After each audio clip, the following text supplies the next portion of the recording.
மனசுங்கிறது ஒரு அடங்காத குதிரை மாதிரி. அது அடங்கவே அடங்காது. நீங்கள் அதை கட்டுப்படுத்த முயன்றீங்கன்னா அது துள்ளி குதிக்கும், எட்டி உதைக்கும், அது ஏறி உட்கார முடியாது. ஆனால் அந்த மனசை நம்ம கட்டுப்படுத்தணும். மனசுக்கு பார்த்திங்கன்னா ஒரு விஷயத்தில் தொடர்ச்சியாக கவனிக்கிறது பிடிக்காது. மனசுக்கு தெருபுறுக்கிறது தான் பிடிக்கும். அதாவது கண்டதான் யோசிக்க தோணும். அதான் மனசோட இயல்பு. அதை நம்ம மாற்றணும், மனசை ஒருமுகப்படுத்தணும்.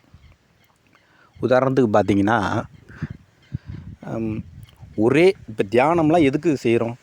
மனசை ஒருநிலைப்படுத்துறதுக்கு. இப்போ உதாரணத்துக்கு ஓம் நமச்சிவாயன்னு ஒரு மந்திரம் சொல்கிறோம்.